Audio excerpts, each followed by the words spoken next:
Alors, le cadre général juridique qui s'applique aux langues en France s'articule autour de deux axes. Premièrement, le droit positif français organise une certaine hégémonie de la langue française dans ce qu'on appelle la sphère publique. Et à côté de ça, un champ d'expression est ouvert aux langues autres que le français, et notamment les langues régionales et la langue basque en particulier. Alors, effectivement, ce qui concerne le français, les principes juridiques et constitutionnels sont très clairs. Le français est la langue constitutionnelle de la France. Son usage s'impose dans ce qu'on appelle la sphère publique, donc à la fois à l'administration mais également au service public, et il ne saurait être reconnu aucun droit au locuteur d'une langue autre que le français à son usage dans la sphère publique. Alors, cela ne veut pas dire que l'usage de la langue basque, par exemple, est interdite dans la sphère publique, puisque face à ce principe juridique très fort de langue constitutionnelle de la République, la France a choisi la voie de ce qu'on appelle la liberté linguistique. Et donc, au nom du principe de liberté d'expression, plusieurs possibilités d'usage de la langue basque, par exemple, sont ouvertes dans plusieurs domaines de la sphère publique. Je pense notamment à l'enseignement, aux médias, à la recherche et à l'usage des traductions. Le principe de liberté linguistique s'applique aussi aux collectivités publiques, puisque ces collectivités publiques, et notamment les collectivités territoriales, ont la liberté de mettre en place des politiques de promotion des langues régionales, donc dans toutes les compétences qui leur sont attribuées. En ce qui concerne la singularité, on peut dire que la situation de la France est assez singulière, et on pourrait dire que la France se situe dans un entre-deux. À la fois, dans un premier temps, la France, contrairement à d'autres pays multilingues, n'a pas régulé de façon juridique et institutionnelle un usage plurilingue dans la sphère publique. Donc certains pays comme le Canada, la Suisse, l'Espagne, l'Italie, le Royaume-Uni plus récemment, la Suède, ont régulé institutionnellement l'usage de plusieurs langues dans la sphère publique. Ce n'est pas le choix qu'a fait la France. Mais à côté de cela, la France n'applique pas non plus le principe de dictature linguistique, c'est-à-dire que dans ce principe-là, l'usage d'une seule langue est régulé de manière officielle, et à côté de ça, l'usage des autres langues est interdite, voire combattue. Donc fort heureusement, aujourd'hui, de nos jours, ce principe n'est plus appliqué, mais c'est pour ça qu'on peut dire qu'on est dans un entre-deux, puisque la France n'a toujours pas fait le choix de réguler le plurilinguisme.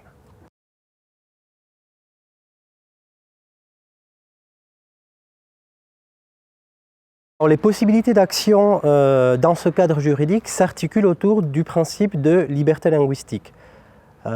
Liberté de parler tout d'abord, puisque effectivement, dans la sphère publique, est reconnue la liberté pour les locuteurs, par exemple bascophones, d'utiliser la langue basque dans la sphère publique, mais également cette liberté de parler, au nom du principe constitutionnel de liberté d'expression, est également reconnue aux administrations.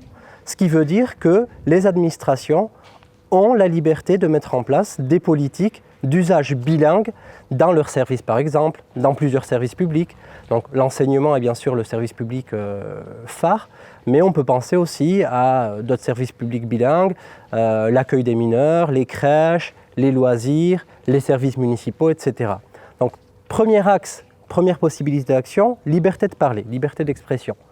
Deuxième possibilité d'action, dans laquelle historiquement les collectivités territoriales ont commencé à s'emparer de la question de la politique linguistique, c'est la liberté de faire. Effectivement, les collectivités principalement territoriales, à partir de leur clause générale de compétences et à partir de la décentralisation de la compétence culturelle, ont commencé à mettre en œuvre des politiques de promotion des langues régionales. Alors, ce principe de liberté de faire est en train de se développer en France, et ce qui est très important, c'est que progressivement, le législateur a commencé à définir la promotion des langues régionales, la politique linguistique, comme une compétence parmi d'autres des collectivités territoriales. Ce qui est très important puisque cela permet de dissocier la politique de promotion d'une langue régionale du seul volet culturel. Deuxième élément de construction, désormais, les langues régionales font partie du patrimoine constitutionnel de la France, puisque l'article 75-1 de la Constitution a défini ces langues comme éléments du patrimoine de la France. Ces éléments-là, cette construction-là, va vers un sens d'un renforcement de la responsabilité publique dans la protection et la promotion des langues régionales. Historiquement, les collectivités publiques avaient une liberté, étaient libres de mettre en place des politiques de promotion des langues. Aujourd'hui, on peut affirmer qu'ils ont de plus en plus un devoir de protéger et de promouvoir ce patrimoine constitutionnel et donc de mettre en œuvre ces politiques de promotion des langues régionales. Bien sûr, tout cela doit se faire dans le respect des lignes rouges constitutionnelles. Donc effectivement, à aucun moment il s'agit d'effacer le français de la sphère publique, ce qui est totalement absurde, et il ne s'agit non plus à aucun moment d'imposer l'usage de la langue basque, par exemple, aux locuteurs. Donc le devoir concerne les collectivités territoriales, elles doivent promouvoir la langue basque, mais elles ne doivent pas imposer son usage.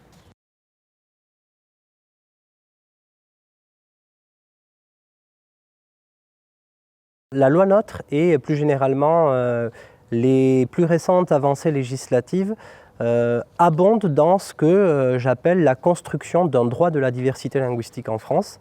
Alors pourquoi? Effectivement, la loi NOTRe a repris plusieurs principes qui paraissent assez importants. Premier élément, la promotion de la langue régionale, la mise en place d'une politique linguistique est reconnue comme une compétence à part entière. Donc ça c'est très important puisque désormais, parmi les compétences des collectivités territoriales figure cette compétence de promotion des langues régionales, ce qui contribue, comme je l'ai dit précédemment, à dissocier la politique linguistique, la promotion d'une langue, du seul volet culturel. Promouvoir une langue, ce n'est pas seulement promouvoir son aspect culturel, mais c'est aussi promouvoir son usage dans les services publics, par exemple. Deuxième élément très important, la loi NOTRe a aussi défini cette compétence de promotion des langues régionales comme une compétence transversale, ce qui met en place une formalisation législative du principe de responsabilité partagée. Précédemment, c'est vrai qu'au niveau national, le législateur avait eu une certaine tentation de reléguer les politiques de promotion des langues à l'échelon régional, donc de laisser cette responsabilité aux régions. Cette tentation-là pouvait apparaître peut-être inadaptée à la situation de certaines langues et par exemple à la situation de la langue basque, puisque les politiques les plus efficaces au niveau de la langue basque sont des politiques qui sont infrarégionales, au niveau voilà, d'autres dimensions, puisque la langue basque a un périmètre d'extension qui est plus réduit que celle de la Nouvelle-Aquitaine. Par la mise en place, par cette formalisation du principe de responsabilité partagée, aujourd'hui, cette mise en place formalise le principe de que toutes les collectivités territoriales sur le territoire de la langue basque ont une responsabilité vis-à-vis de cette langue. Cela veut dire qu'on peut tout à fait nommer un coordonnateur, ce qu'on appelle un chef de file, qui aura comme mission de mettre en place les grands principes d'une politique linguistique. Il peut s'agir, historiquement, ça a été la mission de l'Office public de la langue basque. On pourrait imaginer que la communauté Pays basque en construction reprenne ce rôle de chef de file, mais cette mission, ce chef de file-là, n'exonère pas les autres collectivités territoriales de leurs responsabilités. Je pense notamment aux collectivités communales qui ont un rôle très important dans la mise en œuvre de mesures concrètes, quotidiennes, d'usage, de promotion de l'usage et de la transmission de la langue basque.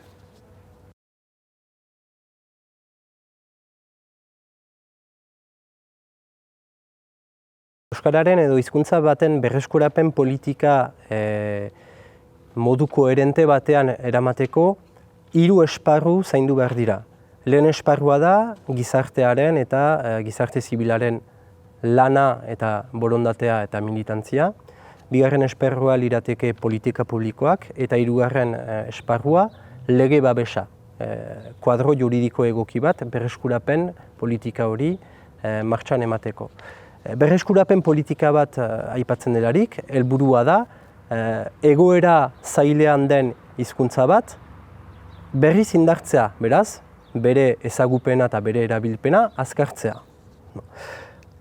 Bide hortan, Frantziako zuzenbideak oso azkarki, historikoki, indartu du frantsesaren hegemonia.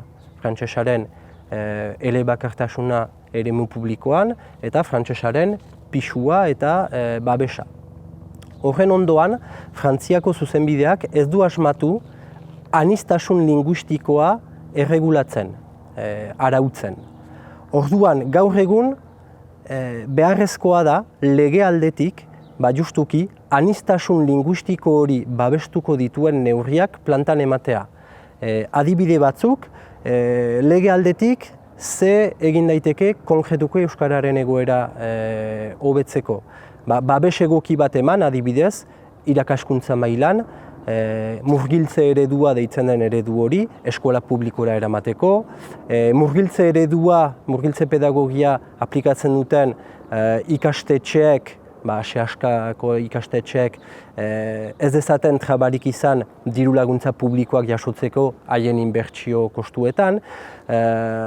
Lege babesak ere bai indartu dezake edo proklamatu dezake gaur egun inplizituki egiten diren edo toleratzen diren neurri batzuk, elebitasuna erabiltzea dokumentuetan, seinaletika elebiduna eramaitea, baina baita ere hedabide publikoetan adibidez euskararen presentzia azkartzea, emanez ardurak irrati telebista egitura publikoai euskararen erabilpena azkar dezaten, gaur egun baino gehiago, euskararen aldeko promozio neurri batzuk ematea, diru fondo berezi batzuk, asistentzia publiko bat, toponimian, edizioan, euskararen arautze guztietan. Beraz, lege babesak zinez, falta dena da gaur egun Frantziar estatuan, legeak, esparru juridikoak, hizkuntzaren eleaniztasun hori antola dezan eta babestu dezan.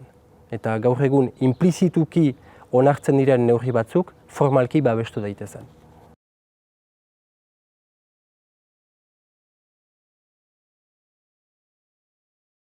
Il faut bien différencier les deux notions qui sont ici en jeu. En ce qui concerne la notion de territoire d'expérimentation linguistique, il s'agit d'essayer d'exploiter certaines possibilités constitutionnelles d'expérimentation qui sont notamment ouvertes par l'article 72 de la Constitution, mais également par l'article 37-1 de la Constitution. Effectivement, aujourd'hui, comme on l'a dit précédemment, la législation met en place certains freins pour pouvoir mettre en place une politique linguistique plus efficace. Donc, par cette expérimentation locale ou par cette expérimentation législative, il s'agit d'autoriser certaines pratiques qui aujourd'hui ont des difficultés à se mettre en place. Ces expérimentations-là peuvent par exemple concerner l'introduction d'un enseignement renforcé à l'école publique de la langue basque, donc qui irait au-delà de la parité horaire et qui pourrait aller, pourquoi pas, jusqu'à un enseignement à 100%. C'est cette voie-là qui a été choisie notamment dans un protocole d'expérimentation avec l'Éducation nationale dans certains établissements publics, mais de manière limitée puisque ça se limite aux 2 premières années de la section maternelle. Pourquoi pas étendre ce dispositif à tout le territoire. Il peut s'agir aussi d'expérimenter certaines mesures, notamment comme ce qui se fait en Corse, de systématiser ce qu'on appelle le principe de l'offre, c'est-à-dire que l'enseignement bilingue serait d'office offert à tous les élèves et pour avoir un enseignement uniquement francophone, il faudrait que les parents manifestent leurs souhaits de manière explicite. Donc, une piste d'expérimentation. Il peut s'agir aussi d'expérimenter des mécanismes d'aide, par exemple aux établissements pratiquant le modèle de l'immersion, etc. Donc ce principe-là d'expérimentation s'articule autour de ces possibilités-là. La deuxième notion, celle d'un statut territorial pour la langue basque, est plus ambitieuse.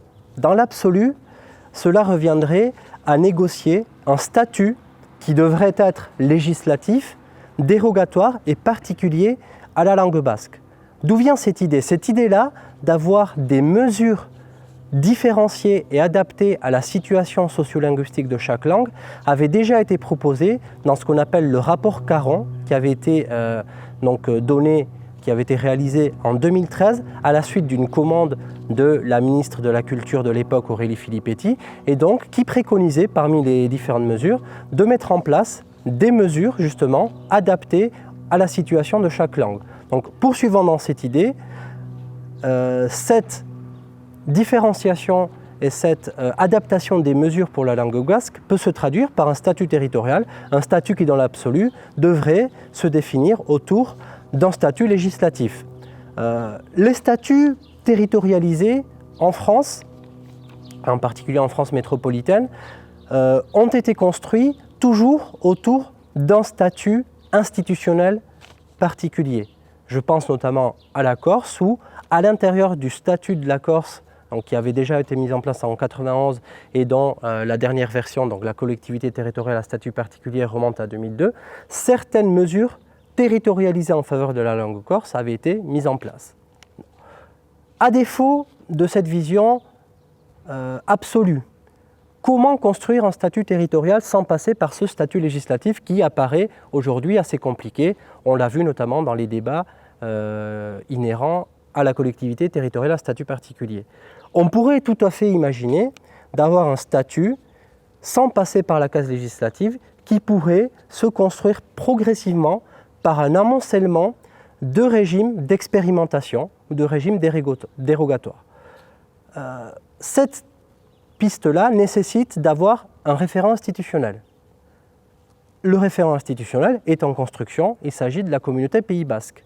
Sans passer par la case législative, on pourrait donc voir une contractualisation de mesures entre la communauté Pays basque et les collectivités territoriales ou l'État qui dispose de certaines compétences, qui pourraient décider d'expérimenter au niveau du Pays basque certaines mesures.